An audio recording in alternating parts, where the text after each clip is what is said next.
ऐसा प्रेम कहाँ। बिल्कुल चिंता मत करना, ये सारे गहने मैं अपने पास अच्छी तरह से रख लूंगी। नहीं, तुम्हें ये सब अपने पास रखने की कोई जरूरत नहीं है। आप जैसे इंसान के अंदर कोई बुराई नहीं हो सकती। ऐसी बात नहीं है कमला, हो सकता है कि मुझ में भी कोई बुराई बस अभी तक दिखाई ना दी हो। ऐसा नहीं हो सकता। अपने शौक पूरे करने के लिए मेरे नाम का बिल मत फाड़ो। हाँ, सब लोग मुझे ही गलत समझो। तू भी जो चाहे मुझे ही आके बोल। अरे मैं कौन सी तेरी सगी माँ हूँ जो तुझे मेरी बात सही लगेगी। चैम्बर में जितनी भी अधूरी फाइल्स पड़ी हैं, शहर के सभी अच्छे और ईमानदार वकीलों को दे दे और एक लिस्ट उनकी हमें भी थमा दे। जोगिन, ये तुम क्या कह रहे हो? तुमने इतनी बड़ी रिस्पॉन्सिबिलिटी उस उमाकांत के सर पर डाल दी। चलो कमला, अब मेरे सारे काम हो गए, अब हमें निकलना चाहिए।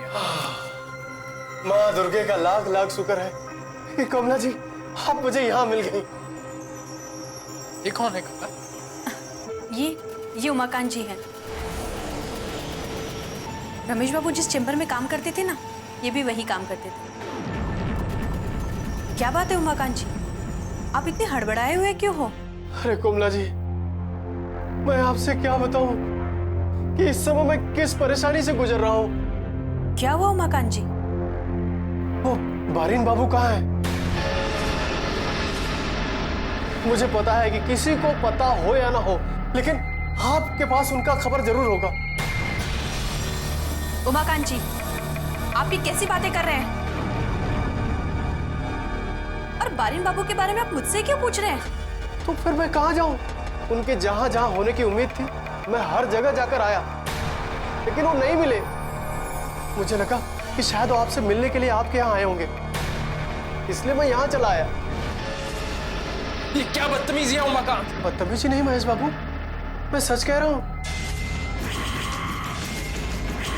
ये तो सबको पता है कि बारिन बाबू मन ही मन कोमला से प्यार करते थे।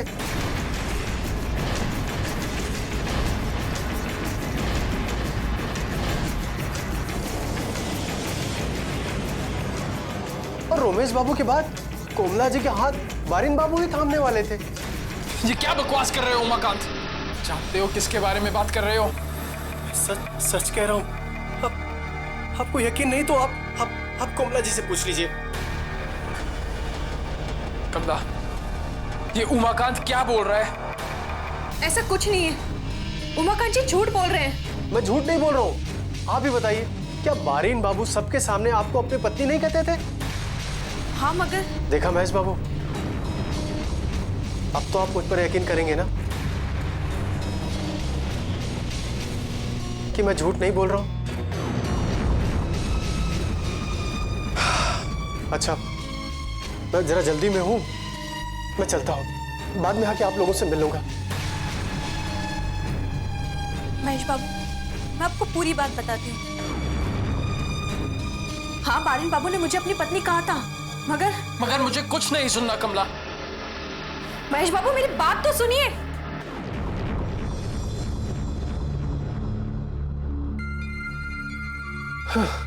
लोहार साहब कहाँ हैं?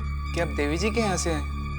जी, मैं उनके यहाँ से आई हूँ, मगर सर काफ़ी देर से आपका इंतजार कर रहे थे, अब बहुत लेट हो चुके हैं, वो कोर्ट निकल चुके हैं। उन्होंने कहा था आप कुछ लेटर हेड उस टाइम लेके आने वाले थे, लाए हैं अब? कोर्ट बंद होने अभी 1 घंटा बचा हुआ है। लाइए, आप मुझे स्टैम्प पेपर और लेटर हेड दीजिए ताकि मैं उनको कोर्ट में पहुँचा दूँ। ये स्टैम्प। पेपर कहाँ है? सर का 10 मिनट बाद फ़ोन आ रहे हैं, पूछ रहे हैं। जी, क्या बिना पेपर के काम नहीं चलेगा? लगता है सर का ही फ़ोन है।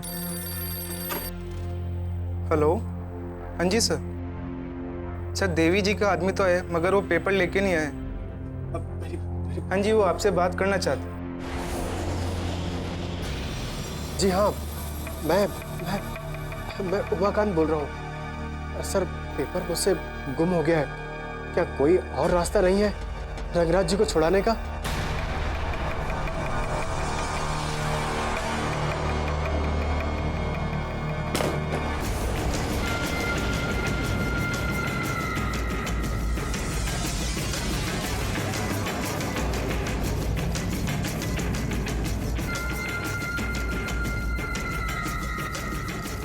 अब मैं देवी जी को क्या जवाब दूंगा?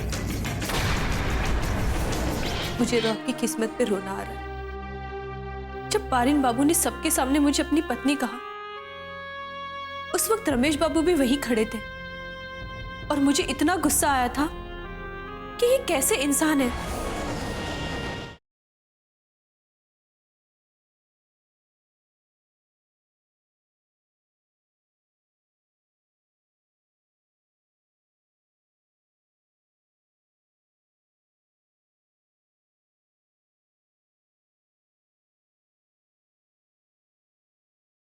ऐसा प्रेम कहाँ। महेश बाबू मेरी बात तो सुनिए। क्या सुनूं कमला? उमाकांत ने जो कुछ भी कहा उसके बाद भी कुछ सुनना बाकी है क्या? आपने जो कुछ भी सुना है वो सही होते हुए भी गलत है। आधी अधूरी बातें सुनकर उनका मतलब निकालना अच्छी बात नहीं है। अजीब बात है कमला, तुम मुझसे बातें भी छुपाती हो और ये भी कहती हो कि मैं तुम्हें गलत ना समझूं। आखिर बात क्या है? क्या तुम्हारे और बारीन के बीच में कुछ? महेश बाबू, ये आप क्या कह रहे हैं? मानती हूं कि मैं रमेश बाबू के साथ रहती थी, मगर इसका मतलब ये नहीं है कि आप लोगों की बातों में आ जाए। लेकिन तुमने खुद उमाकांत के सामने ये कहा कि बारीन तुम्हें अपनी पत्नी कहकर बुलाता था। हाँ, ये बात झूठ नहीं है। बारिन बाबू ने ऐसा किया था और इस बात के लिए मैंने उन्हें काफी कुछ सुनाया है और इसके लिए वो मुझसे काफी बार माफी मांग चुके हैं। चाहे कुछ भी हो, आखिर ऐसी सिचुएशन बनी ही क्यों कि बारीन की हिम्मत इतनी बढ़ गई कि वो सबके सामने तुम्हें अपनी पत्नी कहकर बुलाने लगा, जबकि वो उस वक्त अच्छे से जानता था कि तुम रमेश के घर उसकी पत्नी के रूप में रह रही हो। महेश बाबू, मुझे कुछ नहीं पता कि बारिन बाबू ने उस वक्त क्यों ऐसा कहा।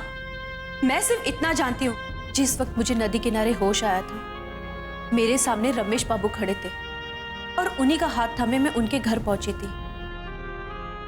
ऐसी हालत में एक औरत क्या कर सकती है? आप नहीं जानते, मेरे दिलो दिमाग में रमेश बाबू की छवि इस कदर बैठी हुई है जिससे मैं पीछा नहीं छुड़ा पा रही। कमला, मुझे तुमसे कोई शिकायत नहीं है और तुम ये भी मत समझना कि मैं तुम्हारे बारे में कुछ गलत समझ रहा हूं। मैं सिर्फ इतना कहना चाहता हूं कि मैं तुम्हारा पति हूं। भले आज हमारा रिश्ता वैसा नहीं है जैसा होना चाहिए, मगर तुम ही बताओ कि क्या एक पति ये बर्दाश्त कर पाएगा कि कोई गैर आदमी समाज में सबके सामने उसकी पत्नी को अपना कहे?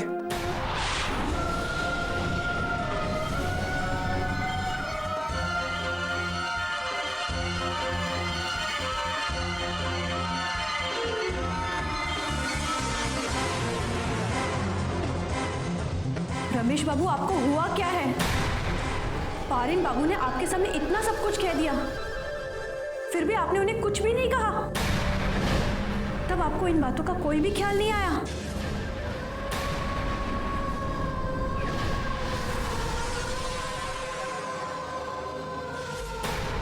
बारिन बाबू ने आपके सामने इतना सब कुछ कह दिया, फिर भी आपने उन्हें कुछ भी नहीं कहा। तब आपको इन बातों का कोई भी ख्याल नहीं आया? मैं तुम्हें पहले भी समझा चुका हूं, मुझे घर के मामले रोड पे सुलझाने की आदत बिल्कुल नहीं है।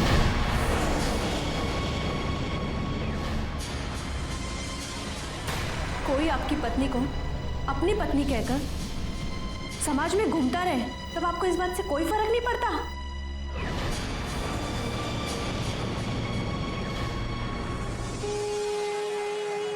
क्या आदमी है आप?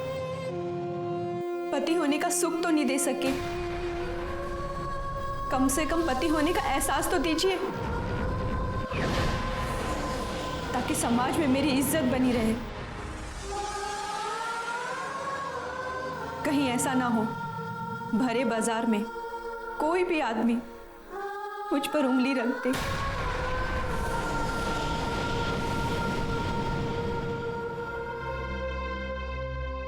कमला, क्या हुआ? क्या तुम्हें मेरी ये सोच गलत लगती है? नहीं महेश बाबू, मुझे तो आपकी किस्मत पे रोना आ रहा है। जब बारिन बाबू ने सबके सामने मुझे अपनी पत्नी कहा, उस वक्त रमेश बाबू भी वहीं खड़े थे और मुझे इतना गुस्सा आया था कि ये कैसे इंसान है। मेरे साथ इतना सब कुछ हो रहा है और उन्हें कोई फर्क ही नहीं पड़ता। और आज आपको जब ये सारी बातें पता चली है तो आपको कितना बुरा लग रहा है। अब मुझे लगता है क्यों मैं उस वक्त समझ नहीं पाई कि वो मेरे कोई नहीं लगते। मेरे प्रति उनका ऐसा स्वभाव क्यों था। कमला, मैं तुम्हें सिर्फ यही समझाऊंगा कि जो हुआ उसे भुलाकर आगे बढ़ो। तुम शादीशुदा हो ये जानते हुए भी वो तुम पे बुरी नजर रखता है और इसके लिए मैं उसे कभी माफ नहीं कर पाऊंगा। मुझे बारीन से बात करनी ही पड़ेगी। नहीं नहीं महेश बाबू, आप उनसे कुछ नहीं कहेंगे।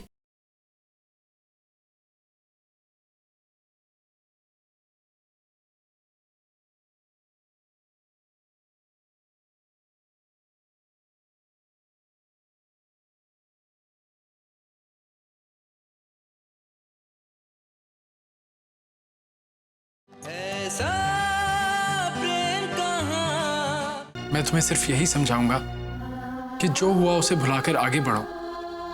कैसे आगे बढ़ूं? महेश बाबू आप ही बताइए।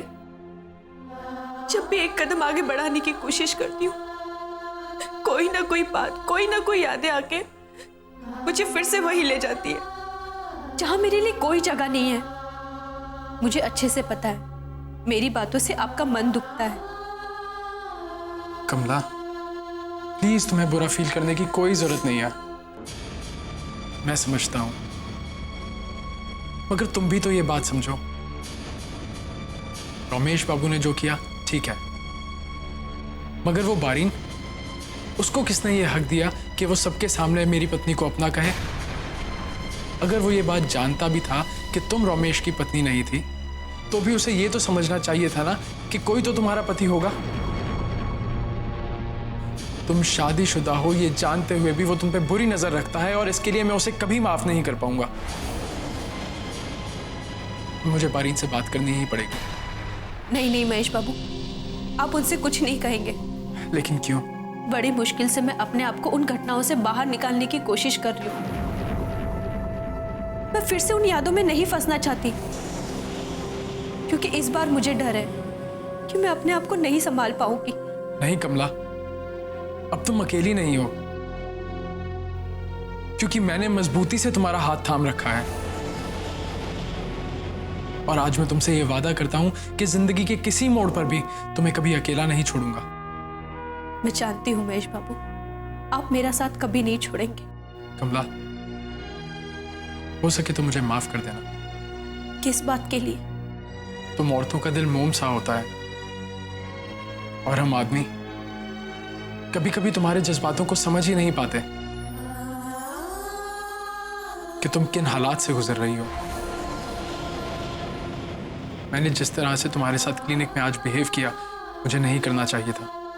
ये कैसी बातें कर रहे हैं आप? एक औरत यही तो चाहती है कि उसका पति उसका मान रखे, और आज आपके गुस्से ने मुझे ये बता दिया कि मेरी जगह क्या है।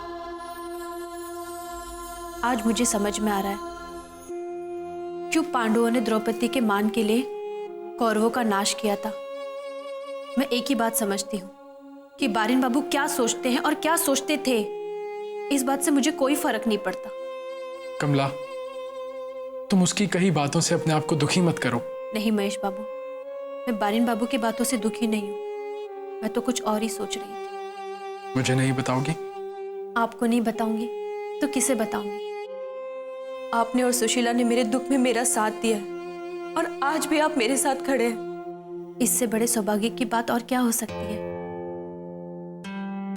बस सुशीला के लिए थोड़ा दुख हो रहा है। सुशीला के बारे में सोचकर तो मेरी भी आंखें नम हो जाती हैं कमला। रमेश बाबू को कोई हक नहीं था उसके साथ खिलवाड़ करने का। मुझे हमेशा एक ही बात का अफसोस रहता है कि मैं सुशीला से क्यों नहीं मिल पाई। अगर मैं उनसे मिल पाती तो आज वो हमारे बीच हो। अपने आप को संभालो कमला। मैं ठीक हूं महेश बाबू। नहीं, तुम ठीक नहीं हो। एक काम करते हैं, चलो हम कहीं बाहर चलते हैं। नहीं महेश बाबू, मेरा कहीं जाने का मन नहीं है। कैसे मन नहीं है? और तुमने ही कहा था ना कि माँ के मंदिर चलते हैं। तो चलो हम काली माँ के दर्शन करके आते हैं।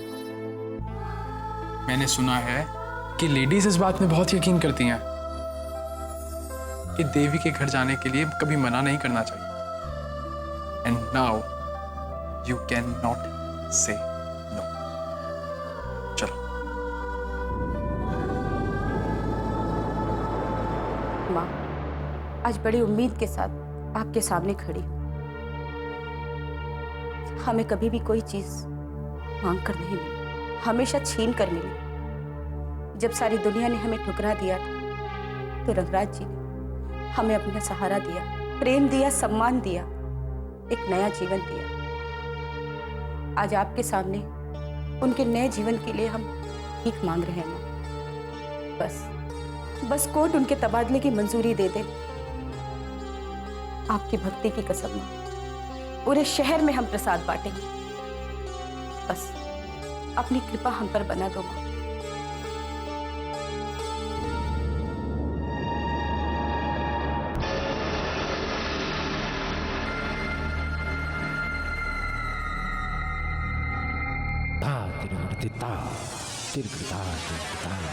तो आप मुझे कैसी मौत देंगी? मेरा मतलब है कि जो मुझसे गलती हुई है ना, तो वो मुझे कोई उम्मीद नहीं है कि आप मुझे जिंदा छोड़ेंगी।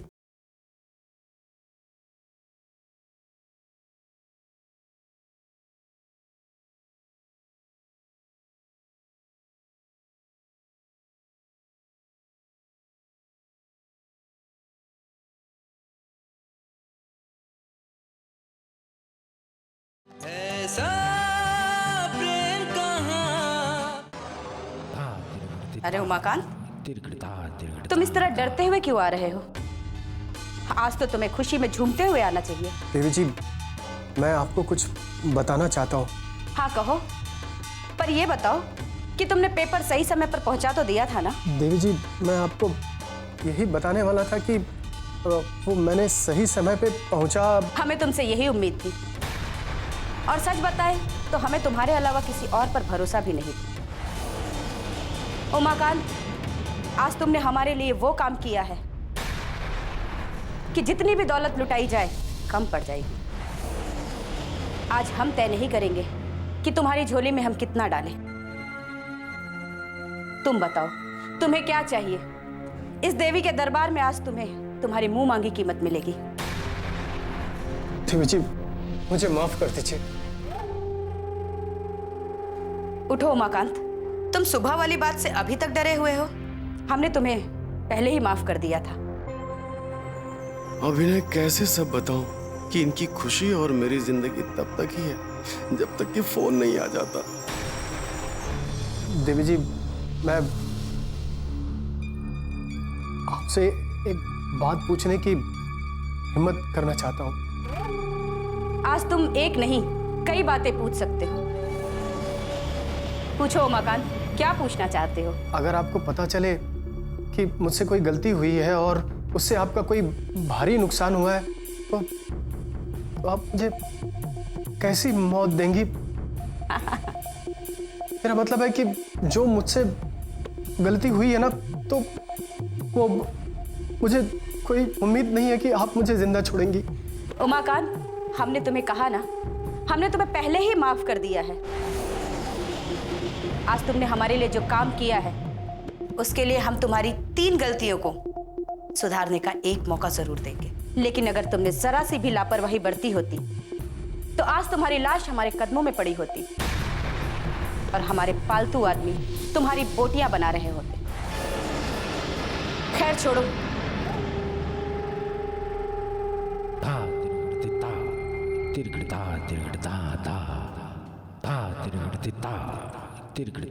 वकील बाबू ने बताया था कि कोर्ट का फैसला 5 बजे तक आ जाएगा। और हमें पूरा भरोसा है कि फैसला हमारे हक में होगा। बस अब हमें उनके फोन का इंतजार है।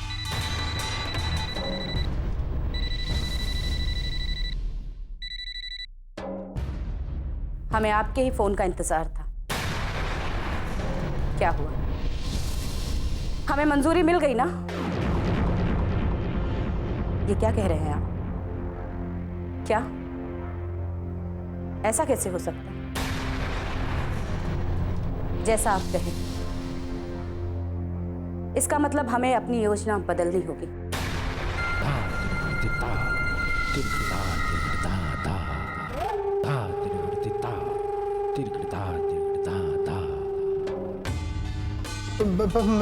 मैंने तो अपनी पूरी जान लगा दी थी।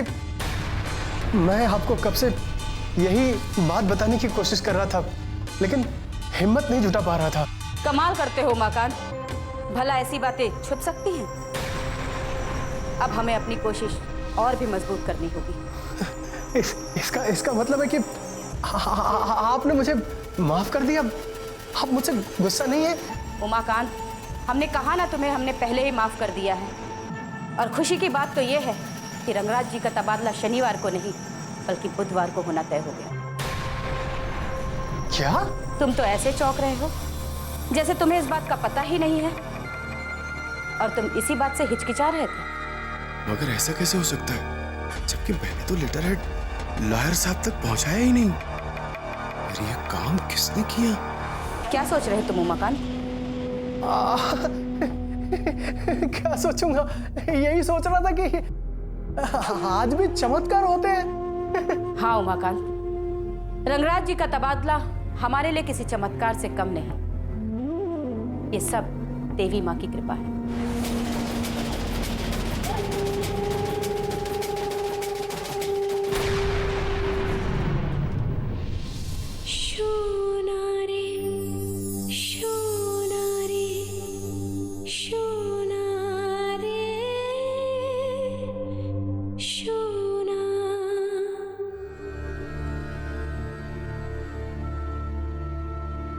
क्या बात है हिमदी, आप कुछ सोच रही हैं?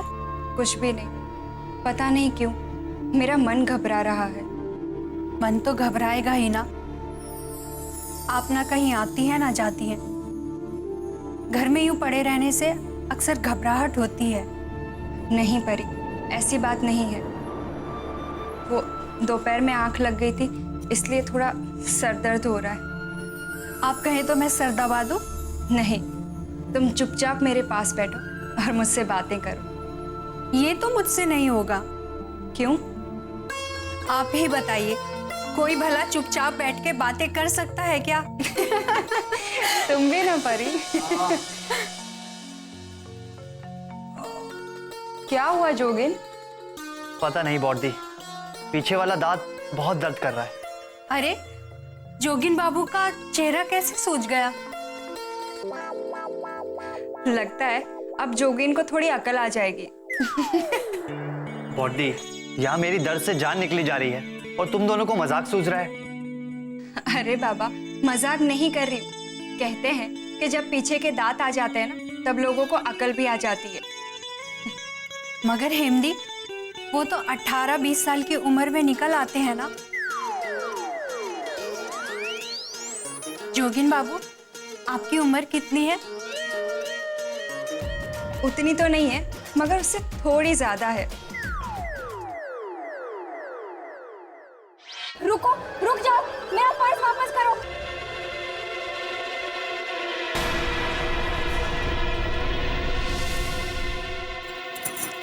अभी अभी तो यहाँ से गुजरी थी, पता नहीं कहाँ चली गई।